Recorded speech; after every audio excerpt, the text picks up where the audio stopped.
Okay, you should have your article of the week. You should have your pencil. We're going to look at our instructions for read number 2, because how many times are we reading every article? 3. How many? 3. How many? 3. 3 times. Okay, and the second read is the one where you really dig in. So the first thing to do on step 2 is what? Come on.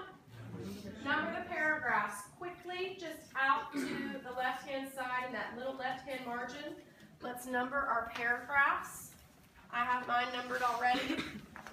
1, 2, 3, go all the way down front page and back. You should end up with 11 paragraphs. You will need this as we start to answer questions, as you cite textual evidence, as you go back in and support your answers. Say in paragraph 8, it's stated, and then whatever piece of evidence. In paragraph 2, I read, and so you'll use those paragraph numbers as reference points. You should have 11 paragraphs. Now, the comment, the question, the fact, the opinion, the writer's strategy. We're going to read through. We're going to do this one together. Anything that you think, anything that pops into your head, you write it down. Somebody earlier this morning said, I feel like I'm talking to myself. That's exactly what you're doing. Any thought that pops into your head as you're reading, as you're processing the information, as you're thinking about Isaiah Bird, and you're thinking about his story, you write it down. If there's a word you get to, and you go, I don't know what that word is, write it down. What does this word mean? Anything at all that pops into your head needs to go onto your paper. So we're going to read this one together. I'm going to model it for you. You can write down what I write down for this one. If you have additional comments, additional questions, anything additional that pops into your head, write it down. What's the minimum number of margin notes that you can have? 10. What? 10. I will tell you, earlier this morning we got 10 just on the front page. And somebody said, we already have 10. That's not a stopping point. That's just a bare minimum. Okay? So you may end up with 30. And that's fantastic. The more that you are writing, the more you are digging in, the more you're analyzing, the more you're evaluating everything that this story is about, everything the article is about. Okay, ready? Are you ready? Yeah.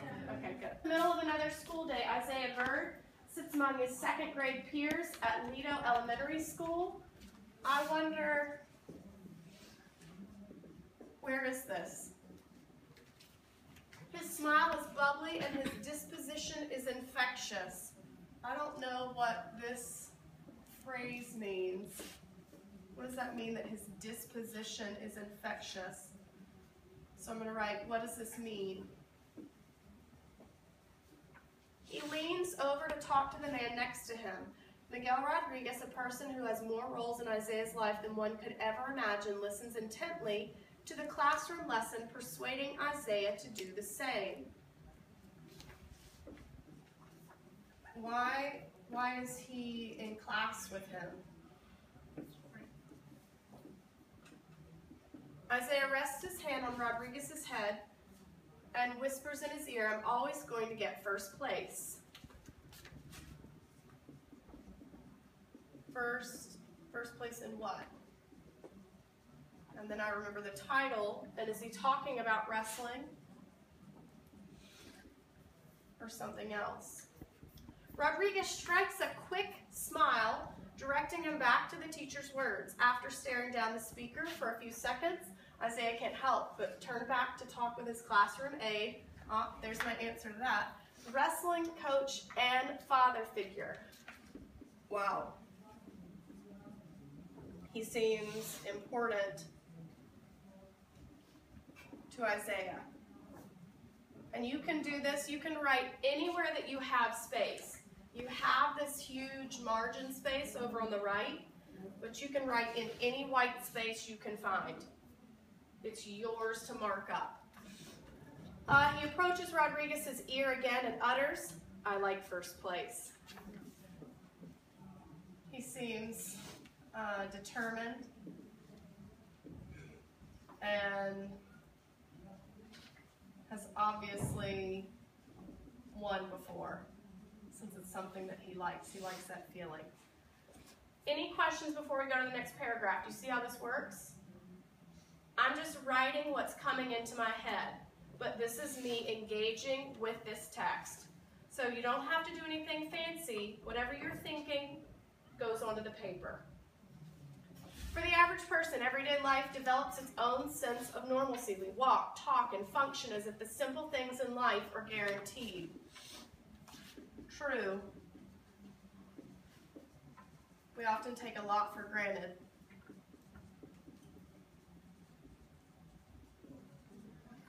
Isaiah, on the other hand, has fought enough battles at the age of 7 to make each day a struggle. He suffered from a birth defect, causing him to be born without legs. Wow. That probably presents a lot of challenges. To boot, he has been raised in a domestic context that one would not wish upon their worst enemy. His father has spent significant time in prison. I want to know why is he serving jail time? And his parents have previous domestic violence charges against each other. What exactly does that mean? Can you read my handwriting? Yeah. I'm trying to go fast. Sometimes your brain and your hand have to kind of slow down and work together when you do this because your thoughts start coming so quickly. He lives in a homeless shelter in a church in Glen Cove, New York. All right, so this gives me a little bit of an idea of our setting, where we are. And I asked earlier where the elementary school is, so now we know we're in New York. But then there's also this fact of the homeless shelter. Why don't they have a home?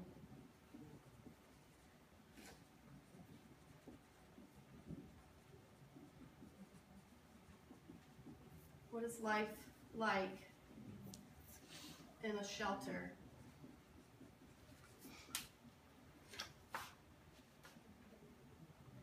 He lives in a homeless shelter in a church in Glen Cove, New York, with his mother and younger brother, but through Rodriguez's generosity and care, Isaiah has found an outlet in which he can succeed in a home in which he is cared for. During the wrestling season, Isaiah stays with me 5 to 6 days a week. Make sure you're still writing. So he's almost been adopted into this family. Again, you can be writing what I'm writing, or you can be writing your own comments.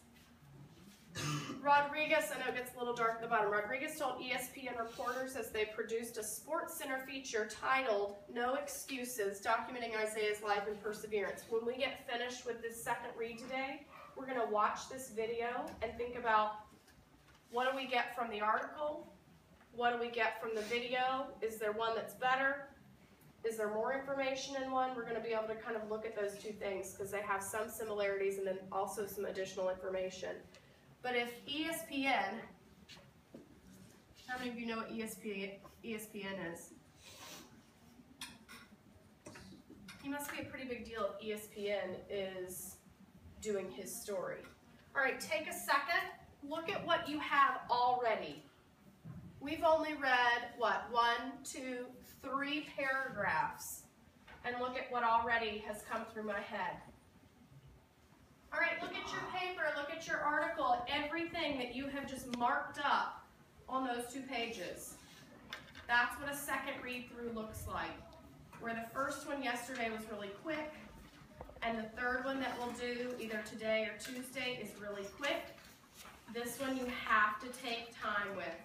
This one you have to dig in and really think about what you're thinking about. I know that seems silly, but that's exactly what the second read-through is. And hopefully you already feel like you have a better understanding of the story now that we've done this. Questions about the second read-through?